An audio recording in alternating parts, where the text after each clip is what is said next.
Who will be the New York Mets ace this season, and when will they have a true fixture in that role? We'll talk about it on today's show.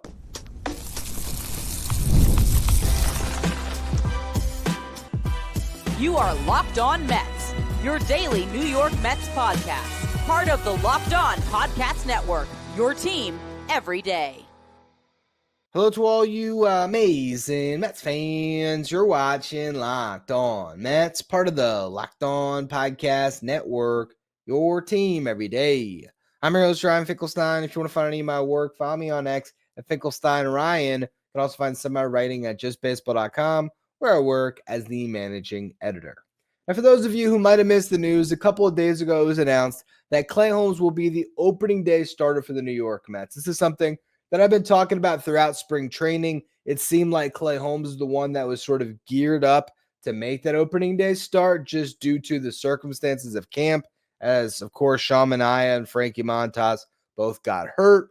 Kodai Senga is coming off an injury-plagued year, so while he is technically your ace, you want to maybe hold him back a little bit because by giving him the second or the third spot in the rotation, you can get him some extra off days.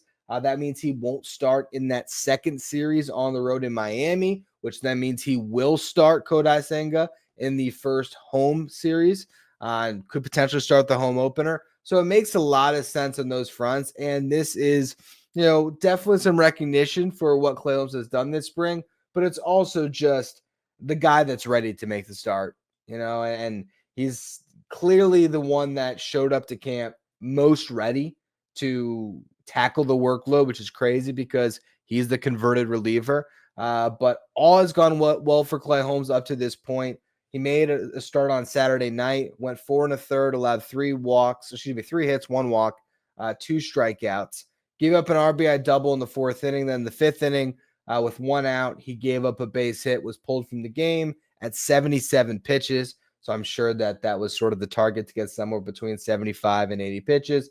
Max Kranick came on, gave up a triple, which was one of the runs that was accounted for on Clay Holmes. So 2 runs allowed by Holmes. Kranick, at his first rough outing of the spring, he gave up, again, that 1 run that was attributed to Holmes and then 2 of his own the next inning. But still, these are the 2 big surprises of camp.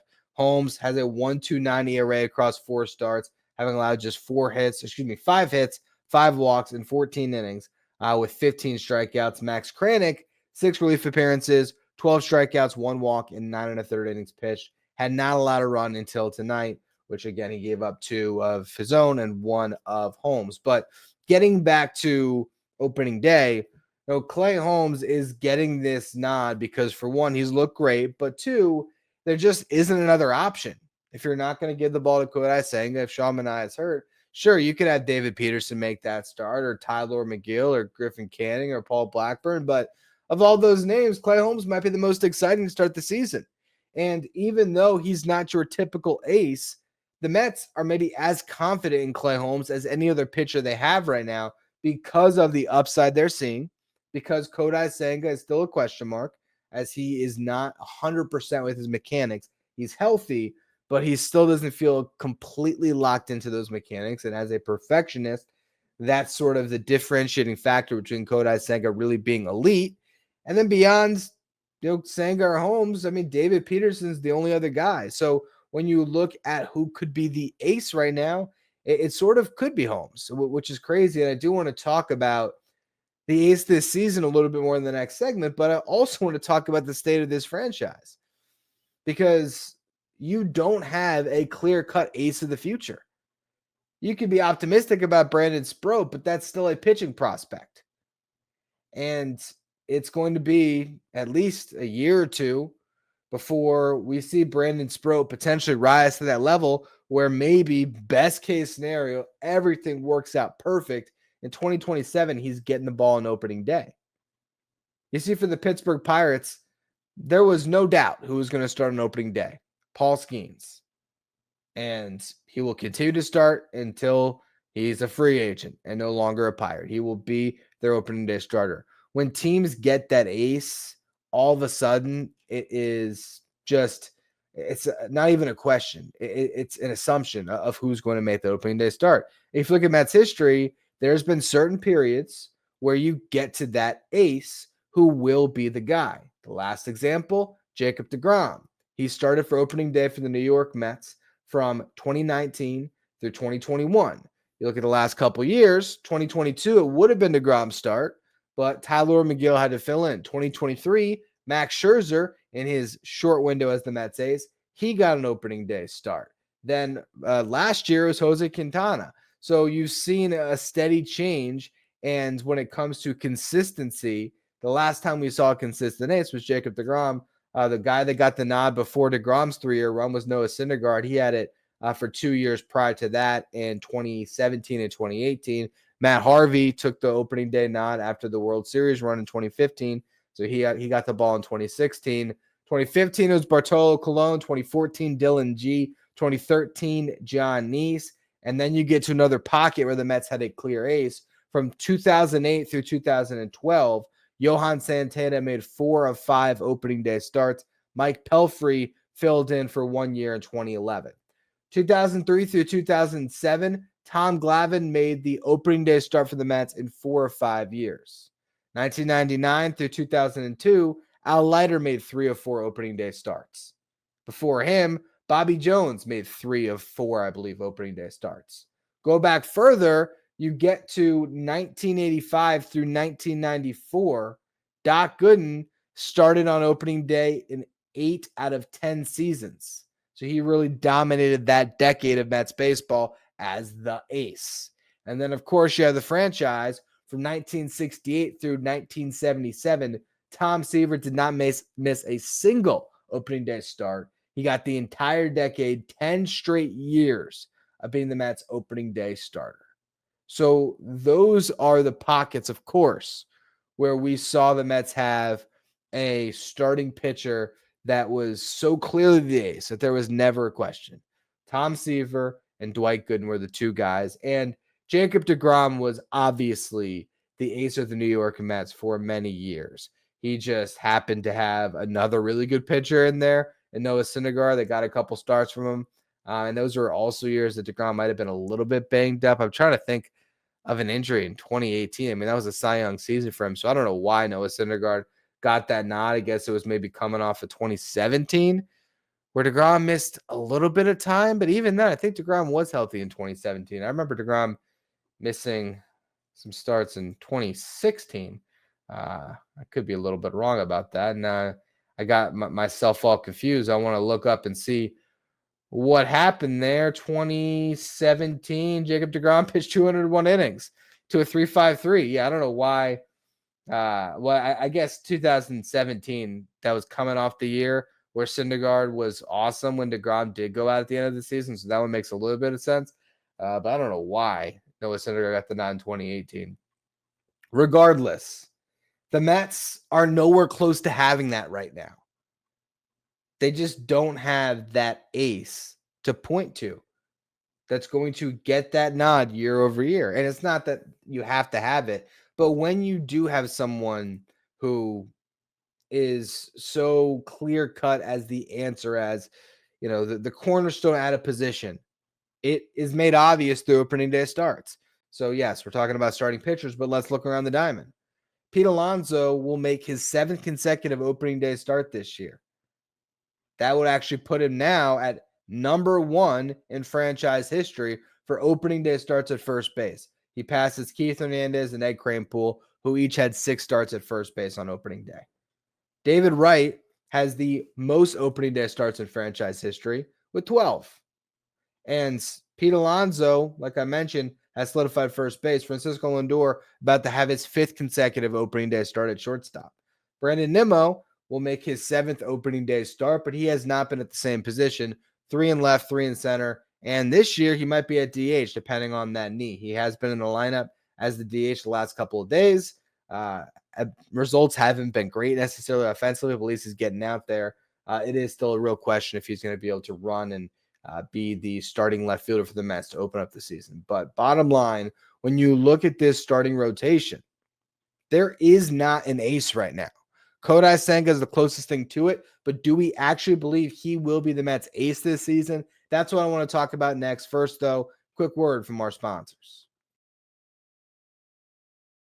Today's episode is brought to you by Wonderful Pistachios. Looking for a snack that is both delicious and nutritious? Crack into a good source of protein with Wonderful Pistachios. Wonderful Pistachios is one of the highest protein nuts. Each 1 ounce serving has 6 grams of protein, giving you over 10% of your daily value. Plus, they're packed with fiber and better for you unsaturated fats to help you feel fuller longer. Tonight, Saturday night, my wife and I, we had the barbecue Wonderful Pistachios, or the smoky barbecue flavor. I'll tell you what, we had about a half a bag left when we started watching some shows tonight, and that bag's gone. I mean, it's better than snacking on a bag of chips, but we could not put them down. The no-shows variety are our favorites because you don't have to worry about cracking open every nut, but I know some of you do enjoy that. If you are interested in cracking open every nut for that satisfying crunch, there are the in-shell varieties that are available as well. Wonderful Pistachios is a complete protein providing all 9 essential amino acids. So get snacking and cracking with the snack that packs a protein punch. Visit wonderfulpistachios.com to learn more. Stay up to date with all the latest in the world of sports. You can check out Locked On Sports Today, streaming 24/7 on YouTube. If you're watching on YouTube, do me a favor and hit that subscribe button. Our goal is to get to 13,000 subscribers by opening day. So we're within 2 weeks here, and we still need over 400 more subscribers. Appreciate all of you who continue to subscribe. So who is the New York Mets ace this year? Kodai Senga is the guy that has the inside track because if he is right, if he is healthy, we saw in 2023 that he could pitch to an ace level. But there is still a lot of if, ands, and buts. Is he going to be healthy? That's the obvious one. Can he get his mechanics in order to be as effective as he was in 2023? Or will he go through spurts where he loses those mechanics, maybe gets a little bit wild, gets behind on hitters, and gives up a bunch of runs? Kodai Senga has the best stuff in the New York Mets starting rotation. There's no doubt about that. But I think there is still plenty to doubt about how available he will be. And, if he is and he ends up being very available throughout the rest of this contract, look at the next 3 years, Kodai Senga could be the New York Mets ace. But I think we're learning with what happened last year with his shoulder and looking at his career track record, why Kodai Senga was made available to the Mets at a dollar amount that was less than I think he was necessarily tabbed for when he first hit the market, international free agency. I think a lot of people thought he would get a 9-figure deal, got $75 million. And so now the question is, how much of that investment will the Mets get back here as far as getting a productive starting pitcher? They got one amazing season in 2023. Hopefully they have another one in 2025. But if it's not him, then there's 2 other candidates, and one of them might be Clay Holmes. I can't believe I'm saying it, but the stuff has been so good that he might end up having the best numbers early in this season. Now, do I think by the end of the year we're going to look at Clay Holmes as the most valuable starting pitcher the Mets had? I really don't think so. I think what you should hope for here is Clay Holmes carrying the rotation in April and May and maybe into June a little bit when he still is fresh before he is far, superseded his innings of the past. Typically he expects to throw 65 innings a year out of the bullpen. Now it's, hey, go out there and throw 150. I don't know if I would expect 150 good innings. I think I might expect 120 good innings. And at some point, maybe he falls off a little bit. But we'll see. We'll see how Clay Holmes holds up. If it's not him, if it's not Senga, it's Sean Manaea. And luckily, Sean Manaea has restarted his spring. He's throwing again. So there is a world where he can get back early May potentially. And I think Manaea proved last season that he does have the ability to pitch at an ace level. He's on a 3-year deal. So he's another guy that theoretically could be the guy for the next couple of years. And I think if he was healthy this spring, I believe he would have gotten that nod. He would have earned that ceremonial nod after what he did last year. And he has the stuff to beat anybody. I mean, he, with that crossfire Chris Sale like delivery, he really found something. And I think it should be repeatable moving forward. But who knows? David Peterson could put up the best numbers this season just by virtue of being the guy that is most suited to take the ball 30 times. So you really never know. But as you look towards the future, beyond just this year, who would be the ace of the New York Mets? When can they get to a guy who will start on opening day year over year over year? The best bet is probably your top prospect right now, which is Brandon Sproat. Brandon Sproat could be the ace of the future for the New York Mets. And we might finally get to see a little bit of it this year. I think we probably will get to see a little bit of it this year. He just has to go back to AAA and dominate competition, which I think he is fully capable of doing. And then at some point, his number is going to get called. And he could absolutely establish himself as a frontline starter for the New York Mets. But that still has to happen. We can say the same thing about Nolan McLean or Jonah Tong. Two guys that might start the year in AA that could rise to the system fast, that could end up in AAA. They might even get up to the show this year. Guys with really good stuff. But there's a difference from having really good stuff to being an established big league starting pitcher, then even further to being an established frontline big league starting pitcher. There's different levels to it.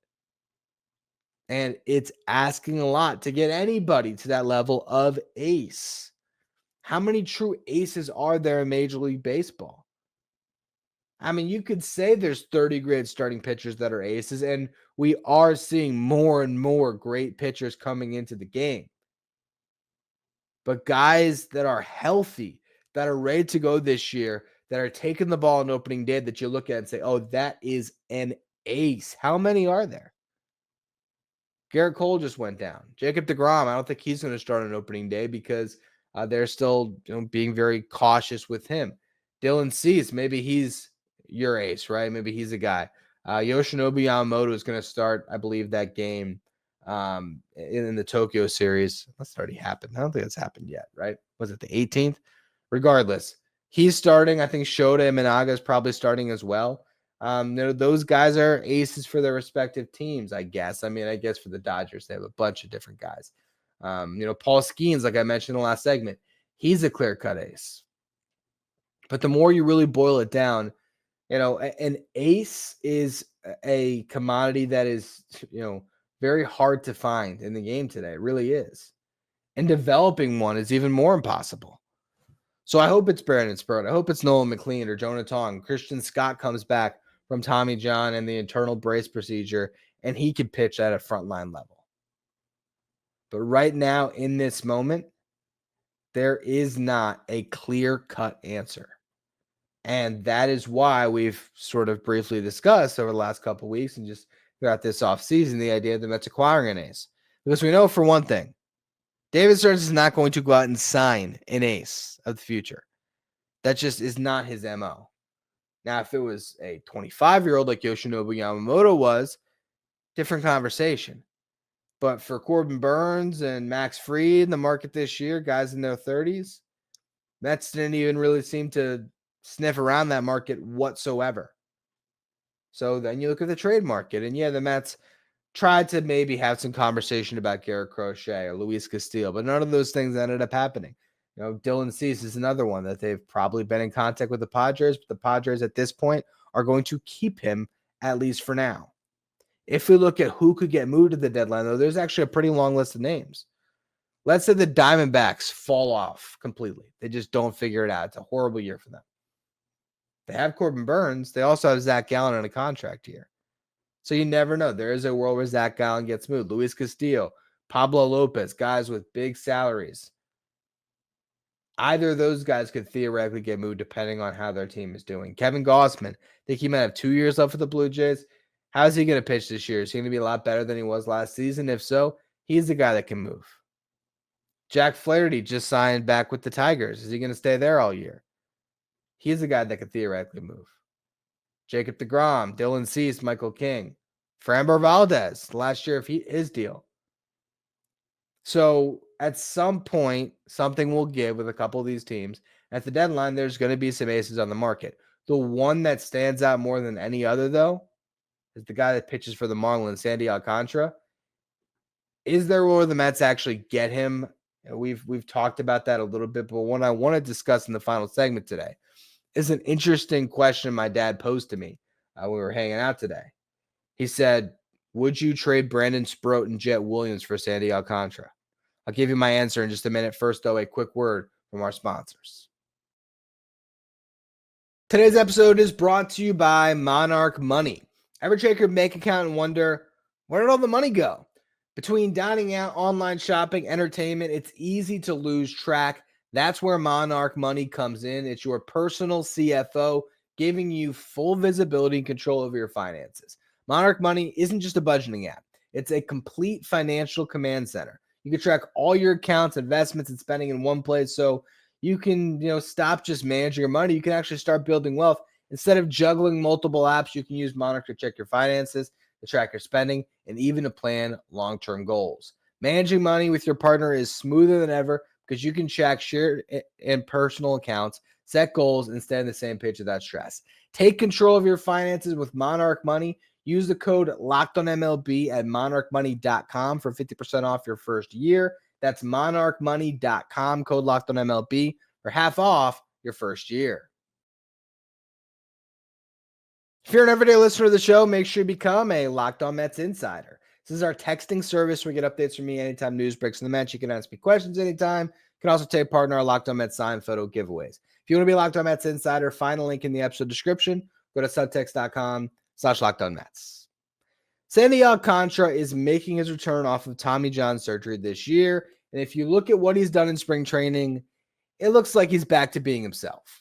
So far in 5 spring starts, he has yet to allow a run in 12 1/3 innings pitched, 10 strikeouts, just 3 walks.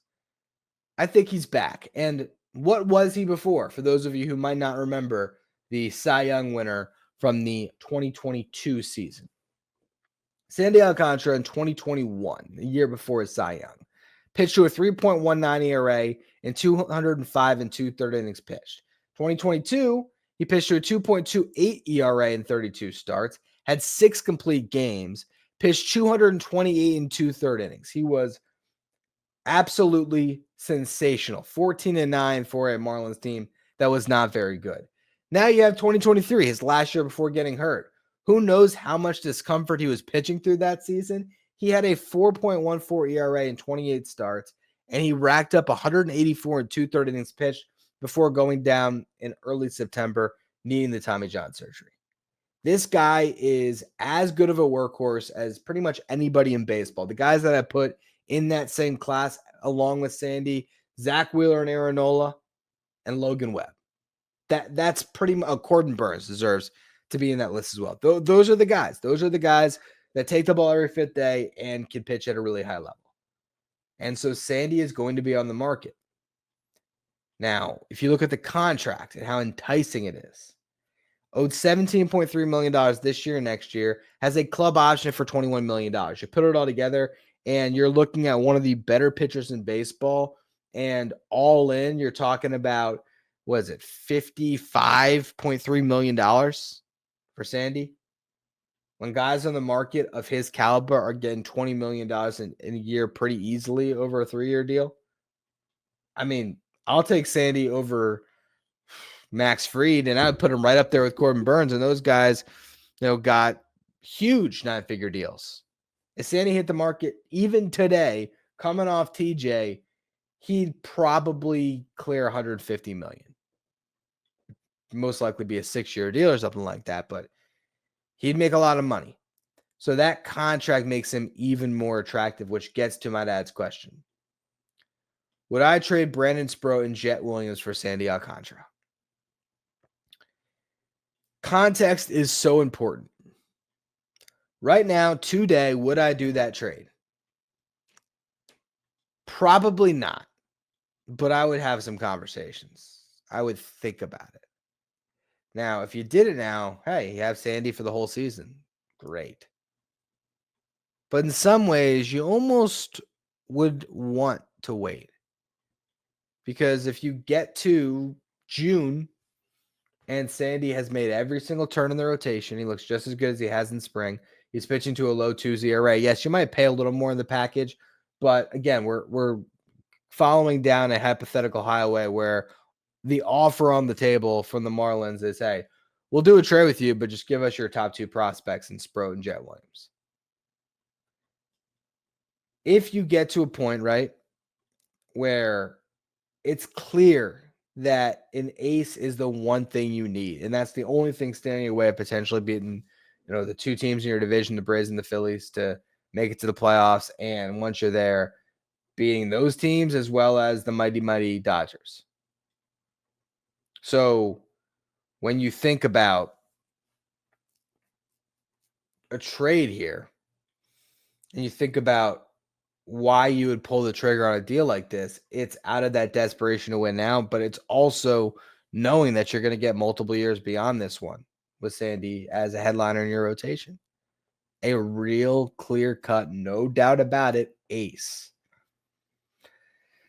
So if the Mets were in the hunt and I had the knowledge of, okay, the Mets are a game out of first place, the Braves are just ahead of them, and Sandy in this division has been pitching like an ace for well over 2 months, then at that point, I think you just have to say, you know what?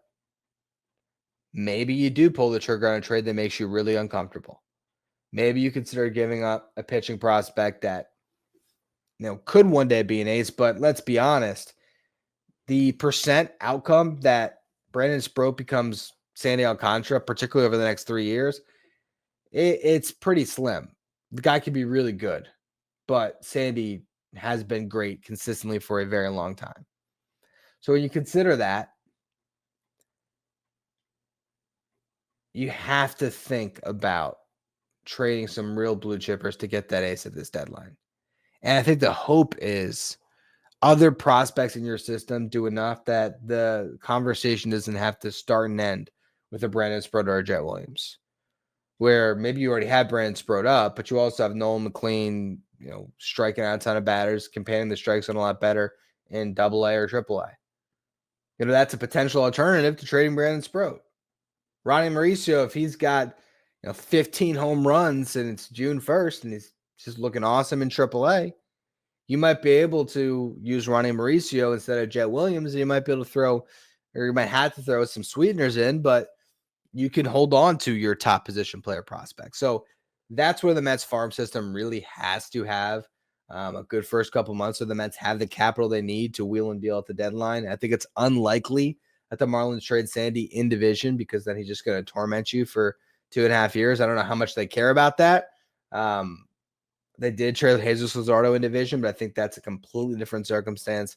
A guy that had so much injury volatility that it was tough to really count on him. Where Sandy, sure, there's a guy coming off injury, but before that, he was as consistent as they come, and he got the procedure that has a very high success rate. Where if anything, he's got a new elbow, and he might have just extended his career, might have 5, 6, 7 more great years ahead of him. We will see. But for the New York Mets, if you asked me right now, would I trade Jett Williams and Brandon Sproat for Sandy Alcantara? No. At the deadline, should the Mets consider some type of a crazy trade like that? You got to keep your mind open to anything, because if this is the trade that puts the Mets over the top and then win the World Series, doesn't matter what they give up to get them. And the good news is, if you do trade for someone like Sandy, there's multiple years that you can fall back on. But you really never know how things could evolve. And the Mets might not even be in the market for ace come the deadline, because everything could have worked out with Kodai, Senga, and Manaea and Clay Holmes and Brandon Sproat, and it just might not be a thing. We will see. Anyway, that's going to be all for today's edition of Locked On Mets. As always, thank you for listening. Make sure you follow, rate, and review wherever you get your podcast. Follow me on X at Finkelstein Ryan. Follow the show at Locked On Mets. Thank you for making Locked On Mets your first listener, your first watch every day. After your second watch, head over to YouTube and check out the first ever 24/7 streaming channel that covers everything in the world of sports. Talking about Locked On Sports today with our local hosts from each team, league-wide hosts from each league. Find Locked On Sports today streaming 24/7 on YouTube.